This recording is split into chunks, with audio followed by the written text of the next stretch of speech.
menjemputmu kalau kau mengizinkan. Wahai Jibril, kata Rasul, ummati, ummati, umatku. Bagaimana umatku? Kata Jibril, Assalamualaikum warahmatullahi wabarakatuh. Alhamdulillahi Rabbil Alamin. Segala puji hanya milik Allah Subhanahu wa Ta'ala. Salawat serta salam semoga senantiasa tercurah kepada junjungan kita Nabi Muhammad Sallallahu Alaihi Wasallam beserta keluarga, sahabat, dan umatnya hingga akhir zaman. Sahabat sekalian yang dirahmati Allah, selamat datang di channel Al-Insan. Channel ini hadir sebagai wadah untuk kita bersama-sama menimba ilmu, mendengarkan ceramah Abuya Dr. Kiai Haji Muhammad Rusfi, serta mengambil hikmah dari ajaran Islam yang penuh rahmat. Harapan kami, semoga melalui kajian dan nasihat yang disampaikan di sini dapat menambah keimanan, memperluas wawasan, serta menjadi pengingat dalam kehidupan sehari-hari. Bismillahirrahmanirrahim. Assalamualaikum warahmatullahi wabarakatuh.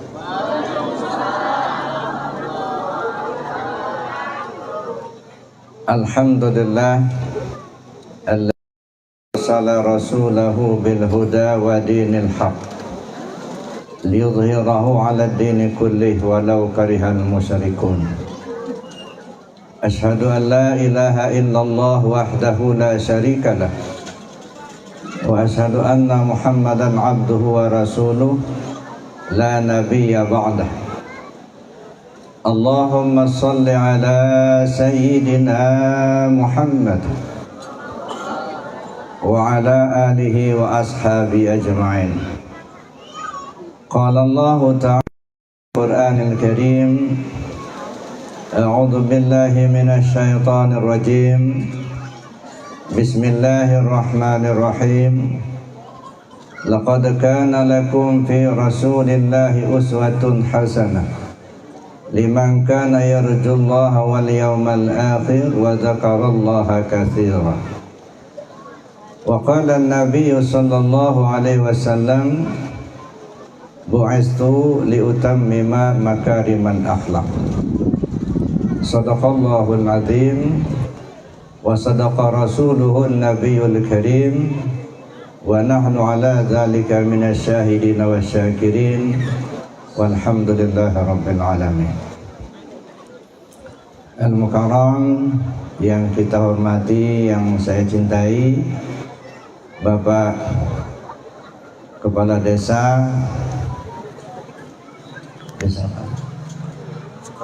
Desa Sukaraja, Pak Dimas Mafinas, Sarjana Ekonomi, dan yang saya hormati Bapak Babinsa dan Kamtibmas, serta Bapak dari perwakilan PTPN, dan yang saya hormati bapak-bapak para pimpinan sepuh, Bapak Ibu, para hadirin wal hadirat rahimakumullah. Alhamdulillah, bersyukur kita kepada Allah Subhanahu wa Ta'ala. Di siang hari ini kita ditakdirkan Allah dapat kumpul bersama di halaman Masjid Al-Hikmah dalam rangka kita memperingati kelahiran junjungan kita Nabi besar Muhammad sallallahu alaihi wasallam. Pada satu ketika Rasul sallallahu alaihi wasallam bilang kepada sahabat, aku rindu kepada ikhwanku. Kata sahabat, kami juga ikhwan ya Rasul. Kata Rasul, bukan, kalian sahabatku. Terus yang ikhwanmu itu siapa ya Rasul? Ikhwanku itu adalah umatku yang belum pernah ketemu aku, tapi mereka sangat cinta kepadaku.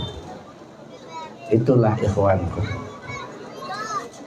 Mudah-mudahan kita diakui oleh junjungan kita sebagai umatnya, sebagai ikhwannya. Di tema hari ini Peringatan Maulid Nabi Muhammad SAW menumbuhkan rasa cinta kepada Nabi Muhammad SAW dengan memperingati Maulid Nabi. Man ahabba syai' fahuwa aktsaru dzikruh. Siapa orang mencintai sesuatu, maka sesuatu itu sering disebut-sebut. Jadi gampang saja kita melihat apa yang dicintai oleh seseorang, mana yang sering disebutnya.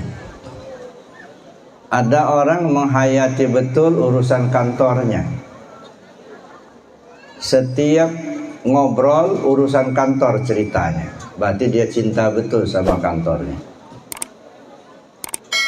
Ada seorang bapak, setiap ngobrol yang diceritakannya istrinya. Wah, kalau istri saya kalau masak begini begano, berarti cinta betul sama istrinya. Ada juga seorang istri kalau ngobrol sama orang, suaminya yang diceritain, berarti cinta betul sama suaminya. Ada orang kalau ngobrol, anaknya yang diceritain, pokoknya kelebihan-kelebihan anaknya diceritain, berarti cinta betul sama anaknya. Siapa orang mencintai sesuatu, maka sesuatu sering disebut-sebut. Cinta kepada Allah, maka Allah sering disebut, berarti banyak zikir. Cinta kepada Rasul, maka Rasul sering disebut-sebut, berarti banyak sholawat. Maka kita perlu menumbuhkan rasa cinta kita kepada junjungan kita Nabi besar Muhammad sallallahu alaihi wasallam. Kenapa kita harus menumbuhkan rasa cinta kepada Rasul? Supaya tidak bertepuk sebelah tangan. Kenapa saya katakan begitu? Belum lahir kita, Bapak Ibu, kita sudah disebut-sebut sama Rasul. Belum lahir kita udah disebut-sebut sama Rasul. Tanggal 12 Rabiul Awal, hari kelahiran beliau.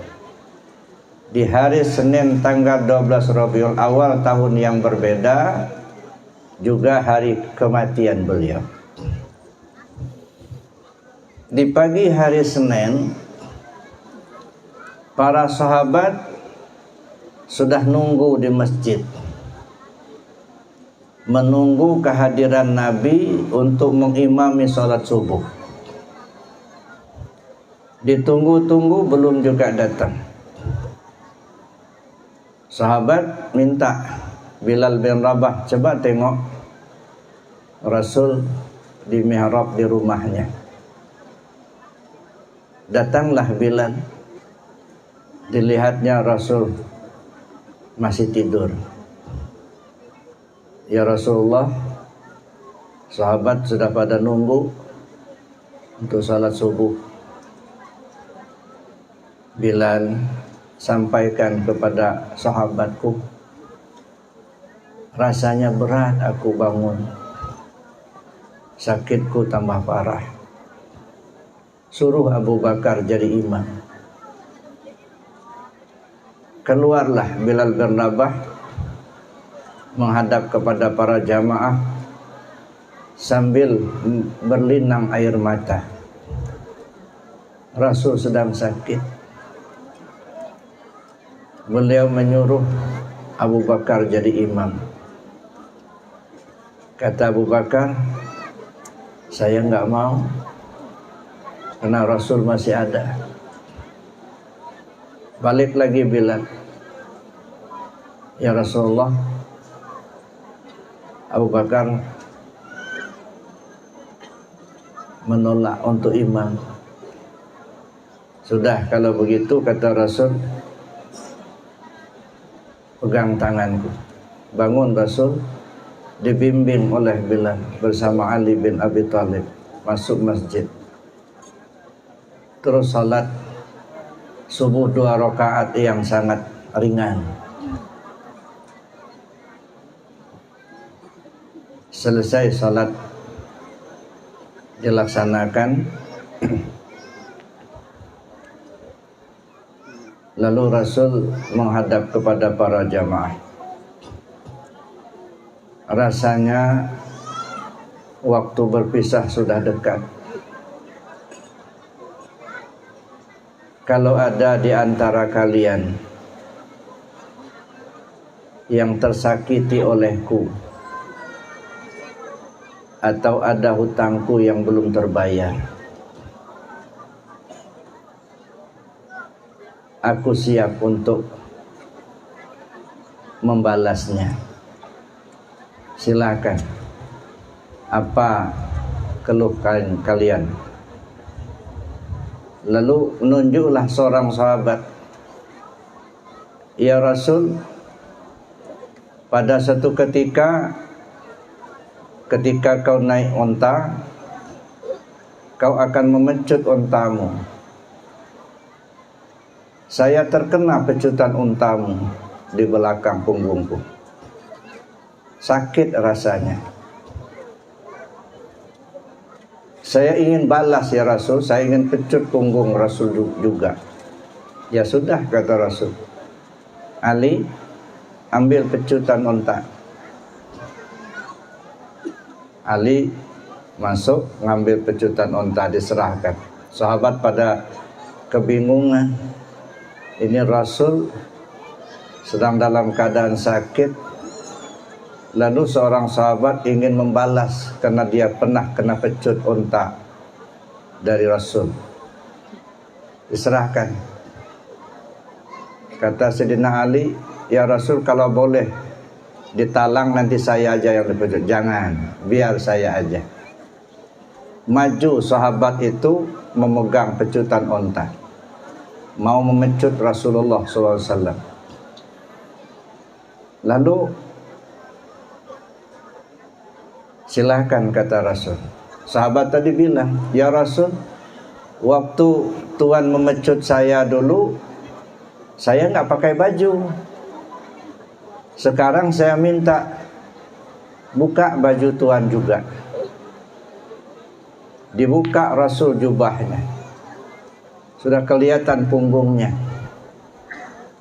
Sahabat memegang pecutan onta tadi. Langsung dia maju ke depan. Begitu dekat dengan Rasul, dilemparkannya pecutan onta, lalu dipeluknya Rasulullah, diciumnya punggung Rasul. Kenapa begini? Kata Rasul, ya Rasul, kalau di akhirat nanti belum tentu saya bisa bertemu. Saya berharap kulitku yang tak berharga ini, saya ingin bertemu dengan kulitmu yang maha mulia ini. Dipeluknya Rasul, diciumnya Rasul sambil menangis. Maafkan saya ya Rasul. Itu kecintaan sahabat kepada Rasul sallallahu alaihi wasallam. Masuk Rasulullah SAW ke mihrabnya, ke kamarnya. Para sahabat sudah mulai mendekat kepada Rasul. Tiba-tiba ada orang ngetok pintu. Fatimah, coba tengok tuh siapa yang datang. Fatimah radhiyallahu anha keluar. Dibukanya pintu, rupanya seorang laki-laki yang tampan. Maaf Pak, ayah sedang sakit. Tutup pintu. Fatimah balik menghadap ayahnya. Nggak lama ketok lagi. Keluar lagi Siti Fatimah, buka pintu. Maaf Pak, ayah sedang sakit. Balik lagi, dekat dengan Rasul. Siapa yang datang? Kata Rasul kepada Siti Fatimah, nggak tahu ayah. Nggak lama ketok lagi. Ya sudah, kata Rasul, suruh masuk. Masuklah laki-laki itu. Mohon maaf, mic-nya didekatin karena yang belakang nggak kedengeran katanya. Ya. Mohon maaf ini Pak. Begitu sudah masuk, duduk ya laki-laki itu. Dia tengok sama Rasul. Rupanya Israel yang datang. Lalu Rasul bertanya, Israel, Jibril mana? Lagi di perjalanan. Nggak lama datang Jibril. Jibril, ada apa? Waktunya sampai ya Rasul. Ya Israel, kamu datang bersilaturahim atau menjemputku? Pertama silaturahim ya Rasul. Yang kedua menjemputmu kalau kau mengizinkan. Wahai Jibril, kata Rasul, ummati, umatku. Bagaimana umatku? Kata Jibril, ya Rasulullah, umatmu yang berdosa, Allah buka pintu ampunan. Alhamdulillah. Mau berpulang ke rahmatullah, Rasul, yang dipikirkannya kita, Bapak Ibu, umatku. Begitu cintanya beliau kepada kita. Belum lahir kita udah dipanggil-panggil. Sampai ke sorga nanti pun, sudah masuk ke dalam sorga, Rasul minta izin kepada Allah, ya Allah, saya mohon izin mau keluar sebentar. Kenapa? Saya ingin tengok umatku. Umatku ada di mana? Masya Allah, Bapak Ibu. Begitu kecintaan Rasulullah SAW kepada kita, dari dunia sampai akhirat, kita yang dipikirkannya. Sallu ala Nabi. Allahumma salli wa sallim alaihi. Oleh karena itu Bapak Ibu, sudah sepantasnya apabila kita sepenuhnya menaruh cinta kepada junjungan kita Nabi besar Muhammad sallallahu alaihi wasallam. Salah satu bentuk rasa cinta kita kepada Rasul, banyak-banyak bersolawat. Maka kalau di Arafah, ini saya perkenalkan dulu Bapak Ibu. Saya tinggal di Pondok Pesantren Arafah Haji Menanatar, membina Ikhwan TKN Suryalaya seprovinsi Lampung. Kata pengarsa Abah Hanom dulu kepada semua Ikhwan TKN di mana saja berada, supaya mempelajari fikih, tauhid dan tasawuf. Berdasarkan maklumat beliau, maka saya bukalah pengajian di Pondok Pesantren Arafah. Alhamdulillah sudah sampai angkatan ke-38 sekarang. Jamaah yang datang itu bukan hanya dari Lampung. Ada yang dari Bengkulu, ada yang dari Riau, ada yang dari Tangerang, ada yang dari Jambi, ada yang dari Palembang, untuk ikut pengajian di Pondok Pesantren Arafah Lampung. Saya bilang dengan para jamaah, yang kita kaji di Pondok Pesantren Arafah ini hanya 2 kalimat syahadat. Jadi kita mengkaji 2 kalimat syahadat. Tetapi 2 kalimat syahadat itu ada 5 tahapan.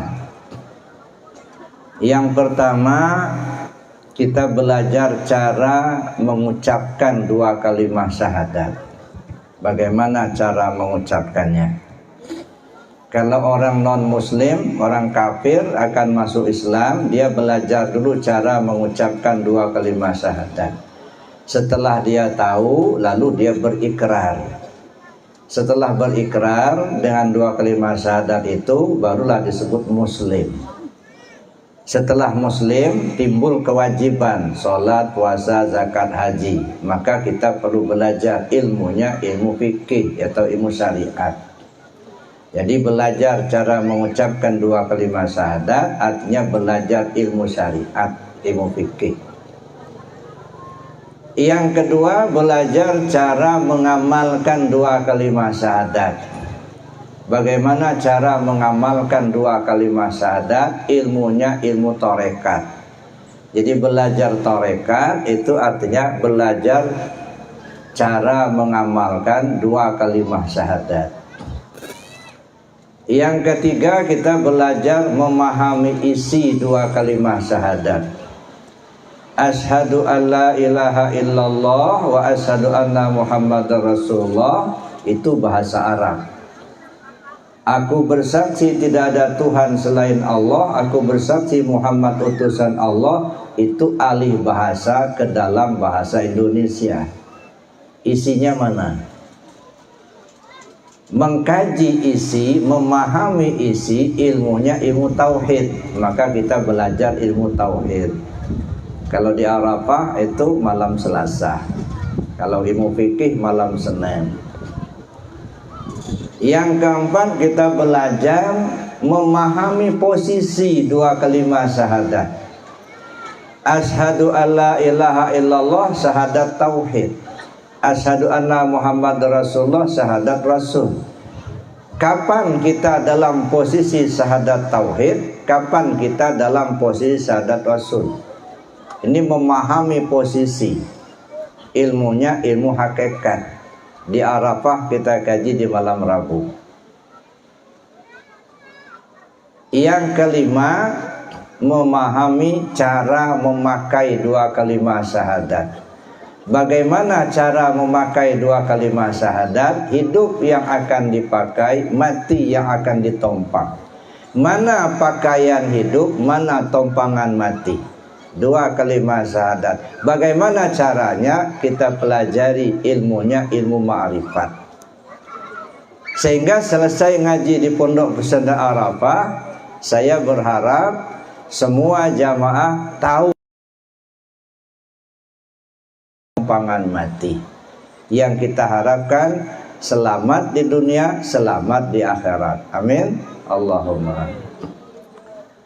Alhamdulillah, untuk jamaah fikih sekarang ini sudah hampir 150 orang kelas fikih saja.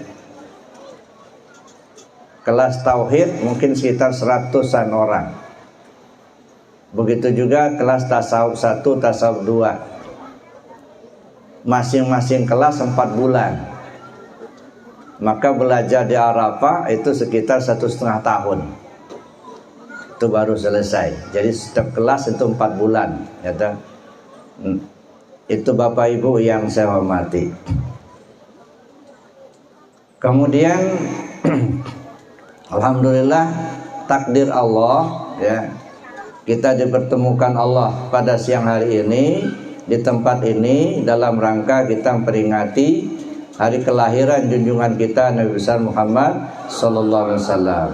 Mudah-mudahan kehadiran kita pada hari ini mendapatkan keberkahan dari Allah Subhanahu wa taala. Yang sakit mudah-mudahan disembuhkan oleh Allah. Yang ada hajatnya dikabulkan oleh Allah. Keluarga kita yang sudah berpulang ke rahmatullah, mudah-mudahan diampunkan Allah segala dosanya. Ala hadiniyah bi syafaati Rasulillah sallallahu alaihi wasallam bi barakati al-Fatihah. A'udzu billahi minasyaitonir rajim. Bismillahirrahmanirrahim. Alhamdulillah rabbil alamin arrahmanir rahim maliki yaumiddin. Iyyaka na'budu wa iyyaka nasta'in ihdinas siratal mustaqim siratal ladzina an'amta 'alaihim ghairil maghdubi 'alaihim waladdallin. Laqad kana lakum fi Rasulillahi uswatun hasanah. Sungguh pada diri Rasul itu menjadi contoh tauladan yang baik buat kalian. Buat siapa? Liman kana yarjullah, siapa orang yang berharap akan mendapat ridho Allah, siapa orang yang berharap keselamatan kembali kepada Allah, siapa orang yang berharap akan rahmat Allah. Liman kana yarjullah wal yaumal akhir, bagi siapa orang yang ingin selamat di hari akhir, di hari kiamat, di padang mahsyar. Sebab Bapak Ibu, ya, di akhirat itu nanti Masya Allah, kalau kita baca sejarah riwayat dari hadis junjungan kita Nabi besar Muhammad SAW, bagaimana ketika beliau bercerita tentang hiruk pikuknya manusia di padang mahsyar. Beliau cerita kepada Siti Aisyah radhiyallahu anha, pada saat itu matahari satu hasta dari kepala, panasnya bukan main, lamanya 50.000 tahun, tidak ada malam, siang terus, panas terus. Manusia ketika itu bagaikan anak panah yang diletakkan di tempatnya yang sangat padat, macet, tidak bisa bergerak, semuanya hiruk pikuk, keringat bercucuran, ada yang tenggelam sampai ke lutut, ada yang tenggelam sampai ke pinggul, ada yang tenggelam sampai ke leher, ada yang tenggelam betul dengan keringatnya sesuai dengan dosa masing-masing.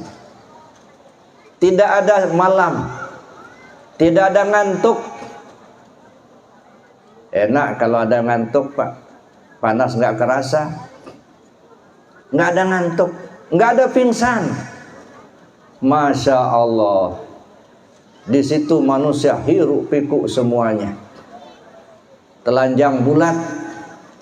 Lalu kata Siti Aisyah, apa enggak malu ya Rasul kalau telanjang bulat? Enggak ada rasa malu lagi. Kenapa? Enggak kepikiran yang macam-macam, kepikiran diri masing-masing. Mau kemana? Apa yang akan kita lewati? Itu cuman sehari di akhirat Bapak Ibu, tapi ukurannya 50.000 tahun di dunia.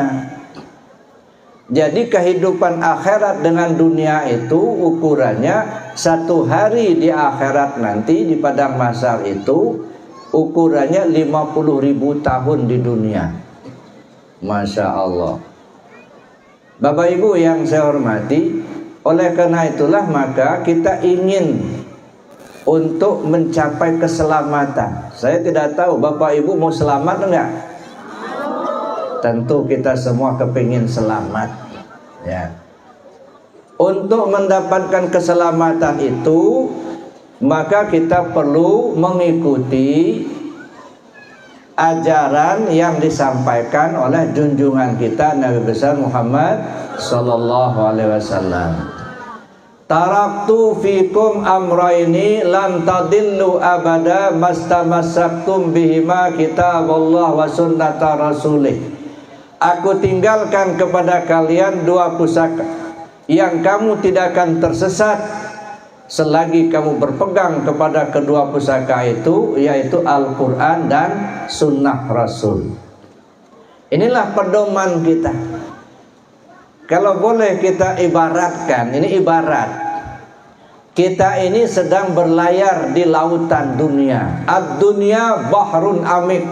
Dunia ini lautan yang sangat dalam, yang sangat luas. Kita lagi naik kapal. Kapalnya namanya Islam. Namanya Nabi Muhammad sallallahu alaihi wasallam.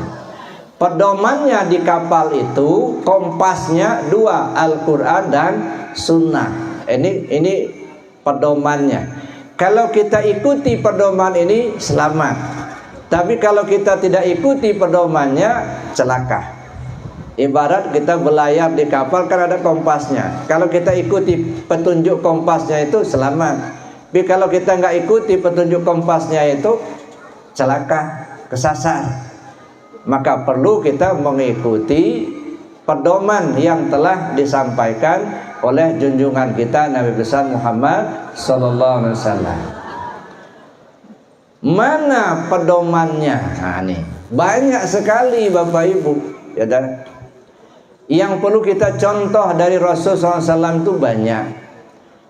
Tapi saya simpulkan lebih kurang 9 poin yang perlu kita contoh dari junjungan kita Nabi besar Muhammad sallallahu alaihi wasallam yang mungkin sudah sering kita lantunkan dalam doa. Coba sama-sama ikuti saya. Bismillahirrahmanirrahim. Allahumma rzuqna mutaba'atan nabiyyina Muhammadin sallallahu alaihi wasallam awalan akhiran zahiran batinan qaulan fi'lan ta'atan ibadatan amalan salihah birahmatika ya arhamar rahimin walhamdulillahi rabbil alamin. Nah, kalau kita terjemahkan, ya Allah berilah kami, Allah marzuqna, berilah kami kemampuan untuk mengikuti junjungan kami Nabi besar Muhammad sallallahu alaihi wasallam. Awalan awal Muhammad, akhiran akhir Muhammad, zahiran zahir Muhammad, batinan batin Muhammad, qaulan perkataan Muhammad, fi'lan perbuatan Muhammad, ta'atan ketaatan Muhammad, ibadatan ibadahnya Muhammad, amalan salihah amal salihnya Muhammad. Nah, jadi di 9 poin ya. Awalan zahiran, awalan akhiran zahiran batinan, qaulan fi'lan ta'atan ibadatan amalan salihah. Awal Muhammad, apa awal Muhammad? Siapa yang tahu? Awal Muhammad namanya dalam bahasa tasawuf namanya Rabbani. Akhir Muhammad Nurani. Zahir Muhammad Jasmani. Batin Muhammad Ruhani. Nah, 4 macam ini urusan tasawuf, urusan ke dalam. Jadi kita perlu mengikuti bagaimana cara beliau menyikapi ini. Awal Muhammad, akhir Muhammad, zahir Muhammad, batin Muhammad. Ini ilmunya ilmu hakikat atau ilmu tasawuf ya. Lalu kemudian qaulan, perkataan beliau, perkataan Muhammad. Nah, kita ikuti apa yang beliau sebutkan, apa yang diucapkan, sunnah qauliyah namanya. Fi'lan, perbuatan beliau, sunnah fi'liyah namanya. Nah, kita ikuti. Ta'atan, bagaimana ketaatan beliau dalam menjalankan ibadah. Ibadatan, ibadah yang beliau lakukan. Amalan soleh, amal soleh yang beliau lakukan. Nah, ini semuanya kita perlu contoh. Nah, jadi kalau kita uraikan satu persatu, mungkin sampai maghrib belum selesai Bapak Ibu. Ya. Oleh karena itu kita persingkat saja, sedikit saja yang ingin saya sampaikan. Ya. Supaya sebelum asar atau waktu asar, nah sebentar lagi asar nih, kita selesai. Satu ingin saya sampaikan, apa kata beliau? Jaddidu imanakum, perbaharui iman kalian. Sahabat tanya, kaifa nujaddidu imanana ya Rasulullah? Bagaimana caranya kami perbaharui iman kami ya Rasul? Lalu Rasul menjawab, faksiru bizikri la ilaha illallah. kalian mesti banyak-banyak sebut la ilaha illallah. Nah, ini salah satu ajaran beliau. Jadi makanya kita mengamalkan zikir la ilaha illallah dalam bilangan yang banyak itu merupakan pelaksanaan dari ajaran junjungan kita Nabi besar Muhammad sallallahu alaihi wasallam. Ya. Ini zikirnya banyak, jangan hanya sedikit. Kenapa?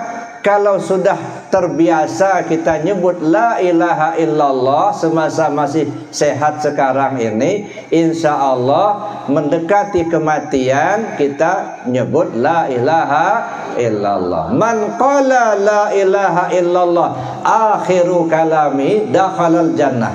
Siapa orang yang akhir kalamnya menyebut la ilaha illallah, dia masuk surga. Bapak Ibu ingin masuk surga apa enggak? Mau masuk surga. Nah, kalau mau masuk surga harus matinya husnul khatimah. Kalau husnul khatimah berarti dengan la ilaha illallah. Matan nas bima ya'isubi. Manusia mati sesuai kebiasaan. Kalau sudah terbiasa kita nyebut la ilaha illallah semasa masih sehat sekarang ini, insya Allah mendekati ajal bisa sebut la ilaha illallah. Tapi kalau jarang-jarang kita nyebut la ilaha illallah semasa masih sehat sekarang ini, khawatir nggak hadir kalimat itu ketika akan mati.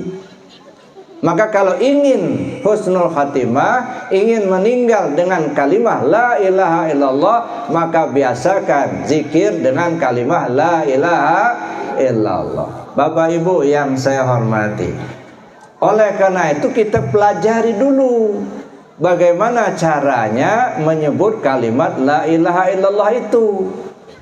Sebab kata Rasul, kata Allah dalam hadis qudsi, la ilaha illallah hisni. La ilaha illallah itu benteng aku. Man qala la ilaha illallah dakhala hisni. Siapa orang yang mengucap la ilaha illallah berarti dia masuk ke dalam bentengku. Siapa orang yang sudah berada dalam bentengku, aman dia dari siksaanku. Nah, kalau kita mau aman dari siksaan Allah, maka sering-sering sebut la ilaha illallah. Ini ilmunya ilmu tarekat. Belajar tarekatlah kita. Kan sering kita sebut kalau riungan, afdalu dzikir fa'lam annahu la ilaha illallah. Afdalu dzikir, zikir yang terafdal. Fa'lam, ketahuilah bahwa zikir yang terafdal itu adalah la ilaha illallah. Kalimatnya yang terafdal la ilaha illallah. Tapi kapan kita mendapatkan afdalnya? Setelah fa'lam. Fa'lam itu ketahuilah. Artinya apa? Berilmulah dengan kalimah la ilaha illallah. Jadi kita mendapatkan afdalnya setelah kita berilmu tentang la ilaha illallah. Apa ilmunya? Dalam Islam kita mengenal 4 bidang ilmu. Ada ilmu syariat, ada ilmu tarekat, ada ilmu hakikat, ada ilmu ma'rifat. Maka berilmulah tentang la ilaha illallah dalam ilmu syariat. Berilmulah tentang la ilaha illallah dalam ilmu tarekat. Berilmulah tentang la ilaha illallah dalam ilmu hakikat. Berilmulah tentang la ilaha illallah dalam ilmu ma'rifat. Nah, baru kita mendapatkan afdalnya. Kalau tidak ada ilmunya tentang itu, kalimatnya kalimat afdal, tapi kitanya belum mendapat afdalnya. Nah, maka perlu kita belajar. Ya, jangan harap orang lain menyelamatkan diri kita, Bapak Ibu. Ya, dah. Kita sendiri yang harus berusaha menyelamatkan diri kita sendiri. Oleh karena itulah maka kita perlu belajar bagaimana caranya kita mendapatkan afdal dari kalimat la ilaha illallah. Belajar tarekat itu artinya belajar zikir. Belajar zikir, belajar membersihkan hati. Oleh karena itu zikir yang kita lakukan, zikir yang kita amalkan, fungsinya ada 3. Yang pertama menghapus dosa, yang kedua menyembuhkan penyakit, yang ketiga memperbaiki segala yang rusak. Nah, ini 3 fungsinya. Pertama, menghapus dosa. Semakin banyak kita amalkan zikir, semakin dekat kita kepada Allah, insya Allah Allah ampunkan dosa-dosa kita. 1. Yang kedua, dengan banyak kita mengamalkan zikir, maka penyakit-penyakit hati menjadi sembuh. Apa penyakit hati? Iri, dengki, hasud. Nah, ini penyakit hati. Ya, kalau sudah datang iri, biasanya berikutnya dengki. Iri sama dengki kan kakak beradik. Nah, iri datang, nah dengkinya nggak tinggal. Nanti datang lagi keponakannya, hasud.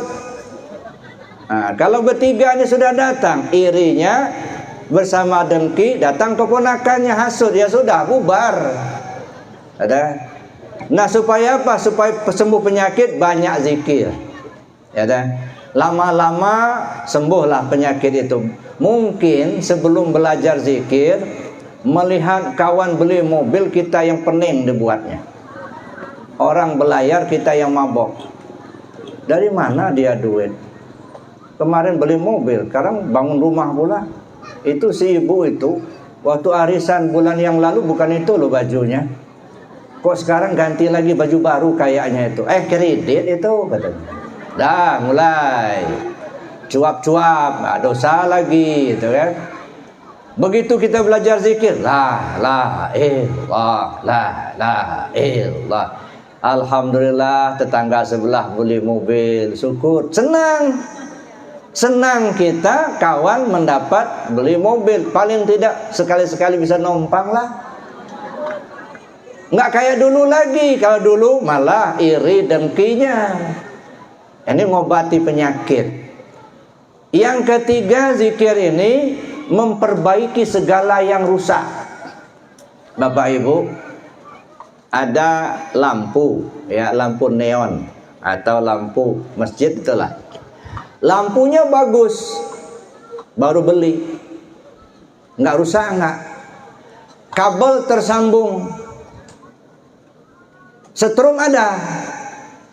Begitu dicetekkan, cetek, nyala. Nah, kan? Jadi begitu dicetekkan, langsung nyala. Kenapa? Kabelnya tersambung, setrumnya ada, boklamnya bagus, baru. Nah, kita ini juga begitu. Setrum ada, iman. Kabel tersambung, telinga ngedengar. Lampunya bagus, akal kita sehat. Dicetekkan, hayya 'alas shalah, bergerak enggak? Kalau enggak bergerak berarti rusak aja. Ada yang rusak. As-salatu khairum minan naum, nyala enggak? Ini enggak, udah as-salatu khairum minan naum, udah dicetekin, malah selimut ditarik. Enggak nyala. Berarti ada yang rusak itu. Karena rusak ini banyak, la ilaha illallah. Begitu besoknya as-salatu khairum minan naum, udah di masjid dia. Kalau kemarin itu selimutnya ditarik, masih ada yang longgar, sekrupnya longgar. Maka itu fungsi zikir memperbaiki segala yang rusak. Nah, belajar zikir ibarat menempuh perjalanan menuju Allah. Perjalanan kita menuju Allah pasti ada hambatan. Apa hambatannya? Paling tidak BBM. Nah, jadi menghambat. BBM ini menghambat, Bu. Nggak usah dipikirin BBM itu. BBM itu menghambat perjalanan kita menuju Allah. Apa BBM? Bimbang, bosan, males. Itu BBM. Kenapa terjadi BBM? Bimbang, bosan, malas. Pertama karena kuman, kurang iman. Yang kedua kena kudis, kurang disiplin. Yang ketiga kutil, kurang teliti. Solusinya bagaimana? Bensin, bina silaturahim. Yang kedua solar. Apa itu solar? Intensifkan sholat. Ya, intensifkan sholat. Yang ketiga apa? Pertalit. Apa itu pertalit? Perbaiki sifat pelit. Iya. Pertama, perbaiki sifat tamak. Nah, kalau ini sudah kita perbaiki, insya Allah BBM tadi hilang. Nah, bimbang, bosan, malas.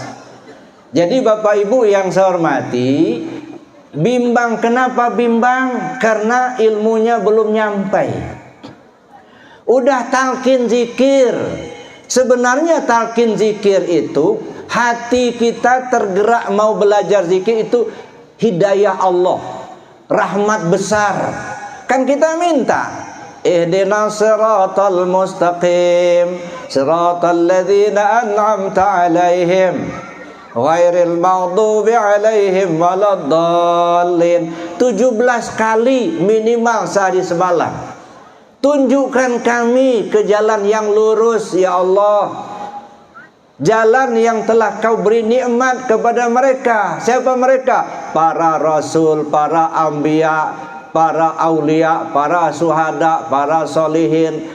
Jalan mereka kita kepingin seperti mereka. Tunjukkan kami ke jalan yang lurus ya Allah. Jalan yang telah kau beri nikmat kepada mereka. Allah beri petunjuk. Talqin zikir, belajar zikir. Tapi ada yang bilang, jangan talqin-talqin itu dikubur dulu baru talqin. Itu mah talqin mayat. Ini bukan talqin mayat, talqin zikir. Laqinu mautakum, talqinkan yang sudah mati di antara kalian. Yang mati yang mana? Yang mati menurut ulama syariat, tubuh yang mati dikubur baru talqin. Itu talqin mayat. Atau menjelang kematian talqinkan, ajarkan la ilaha illallah. Ini lagi sehat saja nggak mau diajar kalimat la ilaha illallah, apalagi mau mati. Ya dah. Lagi sehat nggak ngerti, apalagi mau mati. Maka ulama tasawuf memahaminya, yang mati bukan tubuh, hati yang mati. Apa hati yang mati? Hati yang nggak ingat Allah, itu namanya hati yang mati, Pak. Kalau tubuhnya hidup, hatinya mati, bisa nembak orang, Pak. Bisa nembak, ngebunuh orang, bisa judi, bisa mabok-mabokan, mutilasi. Itu gara-gara apa? Hati mati, tubuh hidup. Nah, hati yang sudah mati itu, yang sudah nggak ingat Allah, talqinkan, ajarkan, hidupkan lagi dengan kalimah la ilaha illallah. Maka orang mendapatkan zikir la ilaha illallah atau belajar tarekat, ini dikatakan mahal, sangat mahal Bapak Ibu. Sangat mahal. Dikatakan murah, sangat murah. Kok bisa begitu? Iya. Dikatakan mahal, sangat mahal. Orang ada punya duit miliaran, nggak ketemu zikir, Pak. Duit banyak miliaran, tapi nggak mendapatkan zikir. Dikatakan murah, sangat murah, nggak bayar. Datang dibonceng teman, langsung belajar zikir. Alhamdulillah, murah. Dikatakan jauh, sangat jauh. Dikatakan dekat, sangat dekat. Kok bisa begitu? Dikatakan jauh, sangat jauh. Ada orang umur 90 tahun, Pak, belum ketemu zikir. Umur 90 tahun, jalan di muka bumi 90 tahun lamanya, Masya Allah. Nggak ketemu zikir. Kan jauh jalannya itu. Dikatakan dekat, sangat dekat. Ada orang anak-anak umur belasan tahun udah mengamalkan zikir. Maka dalam ilmu tasawuf banyak sekali anak lebih tua dari bapak. Kok bisa? Bisa. Anak TK belum bisa baca. Anak SMA sudah bisa baca. Tua mana? Tua anak SMA. SMA sudah bisa baca. Anak TK belum bisa baca. Anak rajin sholat, bapak rajin judi. Tua mana? Tua anak. Anak sudah ngerti, bapaknya belum. Anak sudah SMA, bapak masih TK. Kan tua anak dari bapak. Jadi bapak ibu yang saya hormati, bagi kita yang diberi Allah petunjuk sehingga kita belajar zikir, istiqamahlah dengan itu. Karena itu petunjuk Allah. Ya dah. Sayang kalau kita abaikan. Kita sudah talqin zikir, tapi kita tidak amalkan. Tidak obahnya seperti memanjat pinang 17-an. Bersusah payah manjat pinang, tinggal ngambil hadiah, turun. Bukan hanya hadiah yang gak dapat, dadanya rusak.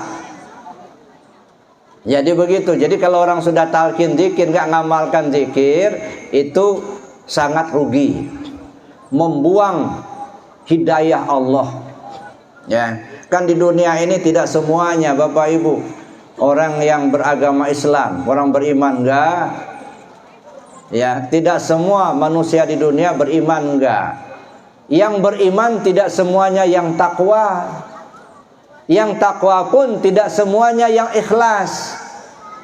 Al-a'mal suwarun qa'imatun wa arwahuha wujudu sirril ikhlasi fiha. Seluruh amal yang kau perbuat tidak obahnya seperti patung. Ada mata tak melihat, ada telinga tak mendengar, kecuali ada ruhnya. Kalau ada ruhnya, mata bisa melihat, telinga bisa dengar. Ruh daripada amal itu sirrul ikhlas, rahasia ikhlas.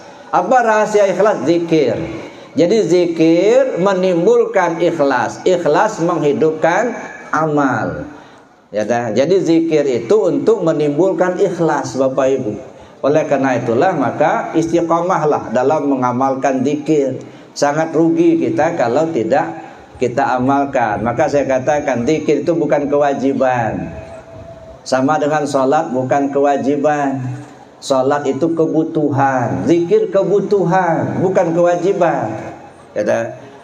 Sama dengan makan. Makan itu bukan kewajiban, tapi kebutuhan, ya. Tapi kalau makan nasi itu atau makan kue itu kebutuhan jasmani. Ya, makan jasmani kita ini banyak sesajen, Pak. Si jas ini butuh sesajen dia.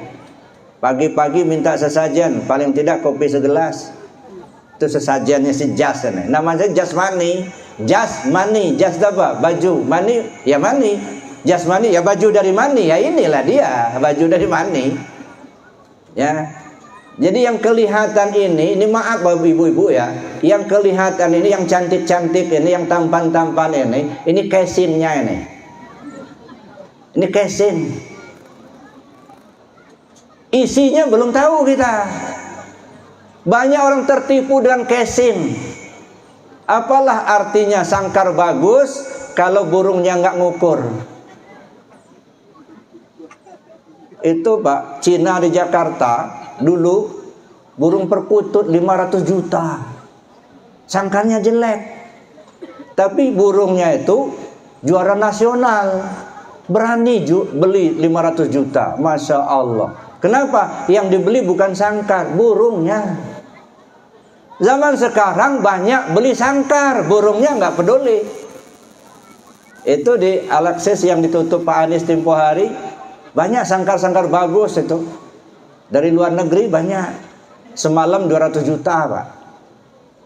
Itu mereka melihat sangkarnya, isinya jelek. Jadi jangan tertipu dengan sangkar. Makanya dulu pernah Luqman Al-Hakim beri nasihat sama anaknya, "Nak, hati-hati kamu menjalani hidup ini. Kenapa ya? Dirimu itu terbagi 3 bagian. Satu bagian yang akan kau persembahkan kepada Allah, itulah ruhmu. Satu bagian lagi untuk dirimu sendiri, itulah amalmu. Satu bagian lagi akan kau persembahkan sama belatung, itulah tubuhmu.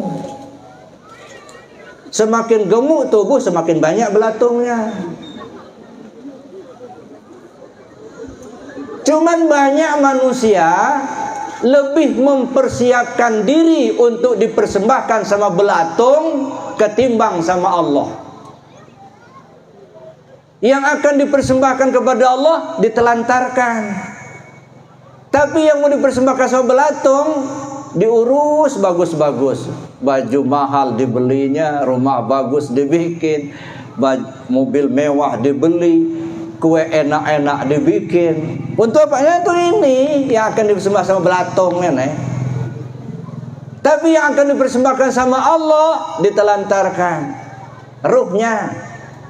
Makanya kata Allah dalam Al-Quran, "Ara'aital ladzi yukadzibu biddin, fadzalikal ladzi yad'ul yatim." Tahukah kalian siapa pendusta agama itu? Yaitu mereka yang menelantarkan si yatim. Yatim itu siapa, Bu? Pak? Yang nggak punya bapak namanya yatim. Kalau nggak punya ibu, piatu. Nggak punya bapak, nggak punya ibu, yatim piatu. Tapi dalam Al-Quran hanya yatim saja. Fadzalikal ladzi yad'ul yatim. Boleh nggak ditambah dengan piatu? Fadzalikal ladzi yad'ul yatim piatu. Nggak boleh. Sebab yang tahu piatu itu cuma kita di Indonesia ini. Di Arab sana nggak kenal piatu itu, nggak. Yatim. Yatim itu apa? Nggak ada orang tua. Itu yatim. Ya. Sekarang saya tanya, bapak-bapak atau ibu-ibu, ada tetangga sebelah kematian bapak, namanya yatim, anaknya anak yatim. Bapak ibu rajin sholat, rajin zikir, sudah haji, umroh tiap tahun, tapi tidak ngasih makan anak yatim sebelah. Bapak ibu disebut pendusta agama. Mau nggak? Nggak mau. Nah terus gimana memahami ayat ini? Tahukah kalian siapa pendusta agama? Yaitu mereka yang menelantarkan si yatim. Bapak ibu, Al-Quran itu petunjuk buat manusia. Kita ini manusia, berarti petunjuk buat kita. Kita ini ada jasmani, ada ruhani. Kalau jasmani tidak akan lahir ke dunia ini kalau tidak melalui proses ayah ibu. Sebab akibat, kausalitas hubungan ayah dan ibu kita, maka lahirlah kita. Maka si jasmani ini punya ayah dan ibu. Bukan yatim dia si jas ini. Tapi ruh kita tidak melalui proses ayah ibu. Fanafakhtu fihi min ruhi. Aku tiupkan ruhku, kata Allah. Jadi dia nggak punya ayah ibu si ruh kita ini. Yang nggak punya ayah ibu ya ruh kita itu namanya yatim. Itulah yatim yang sebenarnya itu secara hakikat itu ruh kita itulah. Tahukah kalian siapa pendusta agama? Mereka yang menelantarkan si yatim. Ditelantarkan ruhnya, nggak dikasih makan. Makanan ruh itu apa? Ibadah. Itu makanan ruh. Dia nggak makan nasi, nggak. Dia nggak makan kue, nggak. Ibadah itu makanan ruh. Siapa pendusta agama? Yang menelantarkan si yatim, yang nggak ngasih makan si miskin. Ya ruh kita itu. Ngaku beragama tapi tidak beribadah, itulah pendusta agama. Nanti ya. Ngaku-ngaku Islam tapi tidak beribadah, sholat enggak, puasa enggak, gitu ya. Tapi maling, jojong, zina, hobi, gitu. Nah itulah pendusta agama, gitu. Jadi Bapak Ibu yang saya hormati, oleh karena itulah maka perjalanan kita menuju Allah supaya selamat, ikuti junjungan kita Nabi besar Muhammad sallallahu alaihi wasallam. Nah, kalau ingin selamat, diantaranya amalkan zikir. Ya, yang sudah talqin zikir, amalkan. Sebab apa? Ilmu yang sudah kita ketahui kalau tidak diamalkan itu jadi urusan, Pak. La yazalu qadama 'abdin yaumal qiyamah hatta yus'ala an arba. An umrihi fima afnahu wa an jismi fima ablahu wa an ilmihi ma amila bih wa an malihi min aina iktasaba wa fima anfaqa. Belum bergeser telapak kaki seorang hamba pada hari kiamat nanti hingga ditanyakan kepadanya 4 macam persoalan. Umur, kemana kau habiskan? Jasadmu, kemana kau bawa? Ilmu yang sudah kau ketahui, apa yang sudah kau amalkan? Harta kekayaanmu, dari mana kau dapat, kemana kau belanjakan? Jadi 4 bab ini harus selesai. Jadilah karenanya Bapak Ibu yang saya hormati, ya, melalui peringatan Maulid Nabi ini, mudah-mudahan kita coba introspeksi. Apakah sunnah Rasul SAW yang selama ini kita jalani sudah kita lakukan atau belum, gitu ya? Apakah sudah sempurna atau belum? Ada sebab kata Rasul SAW, aku tinggalkan pada kalian 2 pusaka yang kamu tidak akan tersesat selagi kamu berpegang kepada kedua pusaka itu, yaitu Al-Quran dan Sunnah Rasul. Mudah-mudahan kita mendapat keselamatan dunia akhirat. Amin. Allahumma amin. Terakhir ingin saya sampaikan Bapak Ibu, ini terakhir. Ya, nanti terakhir sekali, nanti lain lagi nanti. Jadi untuk mendapat keselamatan, ya, pertama biasakan lidah dengan nyebut kalimah la ilaha illallah. Ya. Maka dalam tarekat Qadiriyah Naqsyabandiyah dari Abah Hanom di Suryalaya, minimal 165 setiap selesai sholat fardu. Nah, sekarang tanya sama diri masing-masing, ya, kita ngamalkan dzikir la ilaha illallah itu berapa kali dalam sehari semalam? Kadang-kadang jarang-jarang nyebut kalimat itu. Berharap mau husnul khatimah, gitu. Nah, jadi oleh karena itu kita biasakan, ya. Yang kedua, biasakan hati dengan berzikir. 2 ini, ya, lidah dan hati. Kenapa harus 2 ini?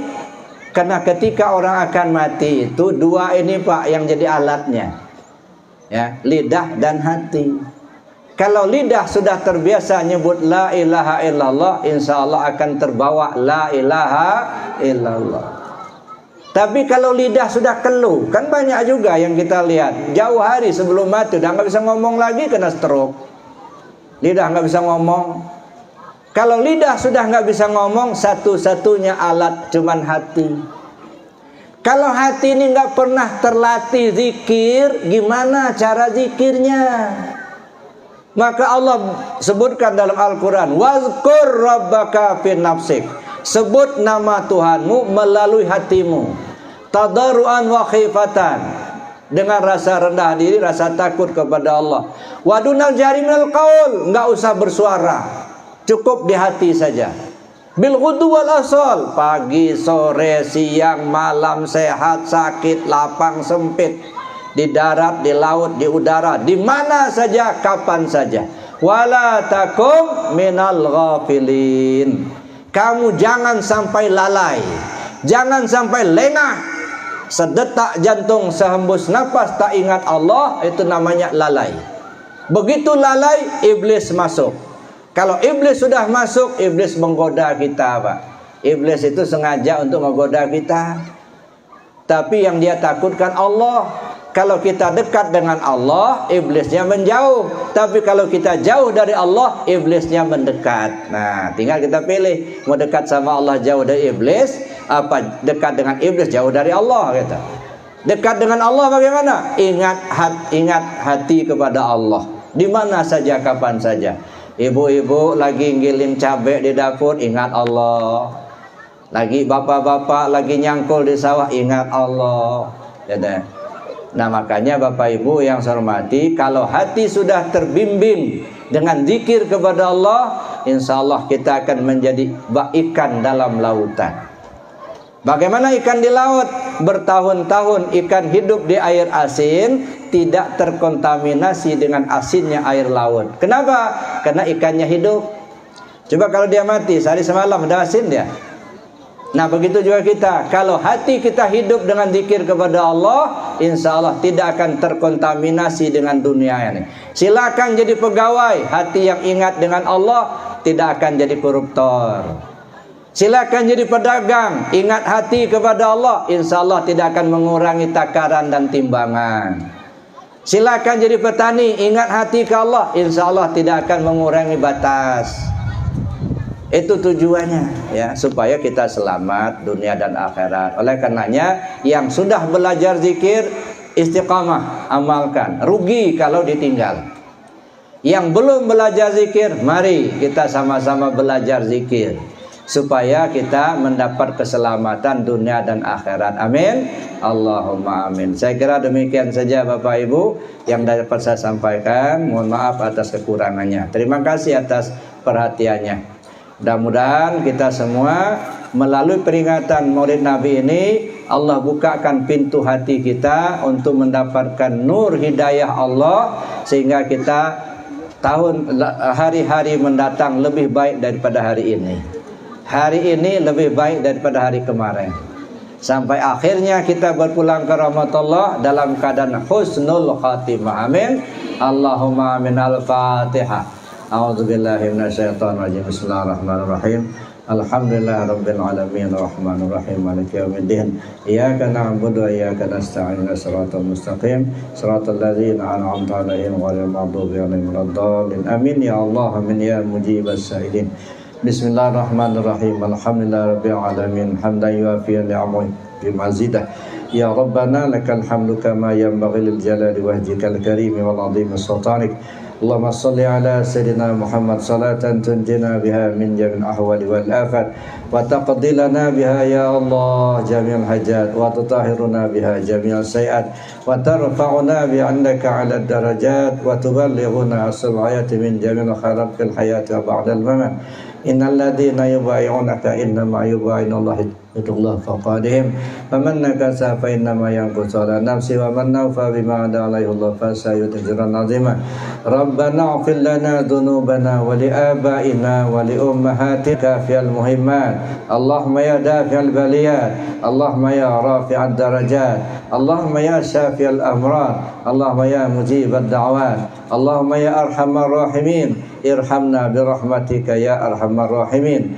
Allahumma arzuqna mutaba'atan nabiyyina Muhammadin sallallahu alaihi wasallam awalan wa akhiran wa zahiran wa batinan wa qawlan wa fi'lan wa ta'atan wa ibadatan wa amalan salihan wa ala. Allahumma ahyina bihayatil ulama wa amitna bimauti syuhada wa sunna yawmal qiyamati fi zumratil awliya wa adkhilna jannata ma'al anbiya alaihi wassalam. Allahumma sallimna ya Allah wa sallim arwahana wa sallim ajsadana wa sallim dinana wa sallim imanana wa sallim tauhidana wa sallim ma'rifatana fatiqna minan nar. Allahumma aftah lana futuhal arifin warzuqna fahman nabiyyin hifzal mursalin wa ilham malaikatikal muqarrabin waj'alna minal ulama'il amilin al khairin birahmatika ya arhamar rahimin.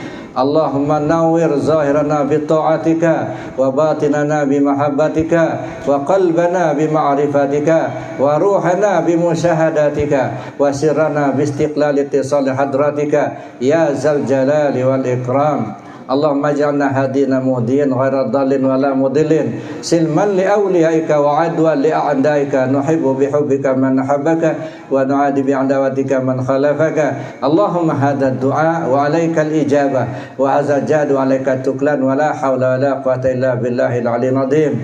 Allahumma ja'al jam'ana hadha jam'an marhuma wa tafarruqana min ba'di tafarruqan ma'suma. Rabbana la tuzigh qulubana ba'da idh hadaytana wa hab lana ladunka rahmah innaka antal wahhab. Rabbana atina fid dunya hasanah wa fil akhirati hasanatan wa qina adzabannar wa adkhilna jannata ma'al abrar ya aziz ya ghafar ya rabbal alamin. Wa sallallahu ala sayyidina Muhammadin nabiyil ummi wa ala alihi washabihi ajma'in. Subhana rabbika rabbil izzati amma yasifun wa salamun alal mursalin walhamdulillahi rabbil alamin. Demikian saja Bapak Ibu yang dapat saya sampaikan. Terima kasih atas perhatiannya dan mohon maaf atas kekurangannya. Billahi taufiq wal hidayah. Wassalamualaikum warahmatullahi wabarakatuh.